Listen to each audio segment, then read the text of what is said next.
দর্শক সবাইকে স্বাগত জানিয়ে সাথে আছি আমি রাসেল আপনাদের মাঝে সরাসরি। দর্শক ইতিমধ্যে দেখতে পাচ্ছেন আমি অবস্থান করছি কমলগঞ্জ ৭ নং আদমপুর ইউনিয়ন ৬ নং ওয়ার্ডের সনগাঁও গ্রামের প্রাইমারি স্কুল মাঠে। ইতিমধ্যে আপনারা দেখতে পাচ্ছেন এখানে যে যুব সমাজের উদ্যোগে আসলে বিশাল ইফতারি পার্টির আয়োজন করা হয়েছে।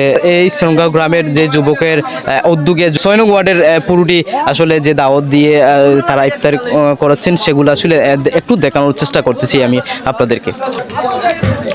দর্শক দেখতে পাচ্ছেন আসলে আয়োজনের মুখোমুখি প্রায় একরও রয়ে গেছে। আমি যদি বলি এখানে আসলে যে এখনও আয়োজন করার এবং যে পাকশাকের ব্যাপার সেবারটা রয়েছে এখনও সেটি নেওয়া হচ্ছে এবং সেখানে কিন্তু প্রস্তুতি নেওয়া হচ্ছে। অলরেডি আমরা দেখতে পাচ্ছি সবার জন্য ইফতারি বানিয়ে প্লেটে তুলে রেখেছেন এবং যে মানুষের ধীরে ধীরে আসার যে আলোটা রয়েছে সেগুলোও কিন্তু আমরা দেখতে পাচ্ছি।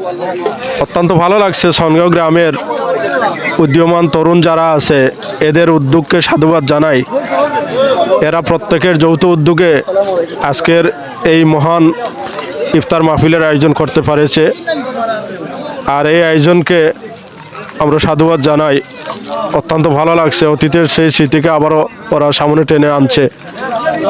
আর এই সমস্ত উদ্যোগকে ধরে রাখা প্রত্যেকটা যুবকের জন্য অপরিহার্য বলে মনে করি আমি।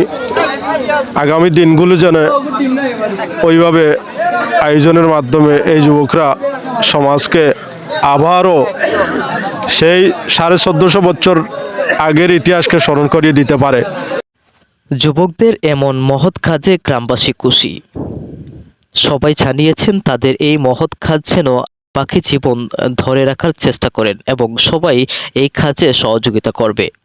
এদিকে যেই যুবকগুলা যে উদ্যোগ নিয়েছে তা শুধু এবছর না, গত কয়েক বছর ধরে এই কাজটি তারা করে যাচ্ছেন।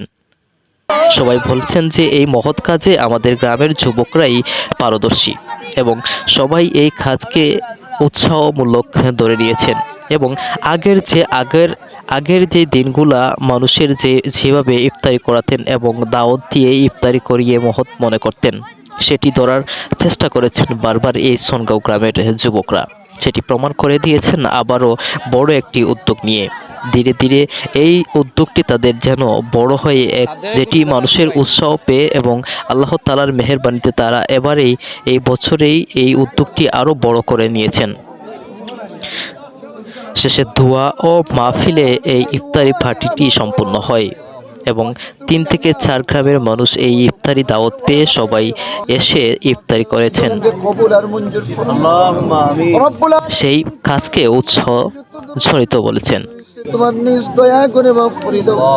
আমরার পক্ষ থেকে অসংখ্য দরুদ আর সালাম। Rasel, news 20D, Kamalganj.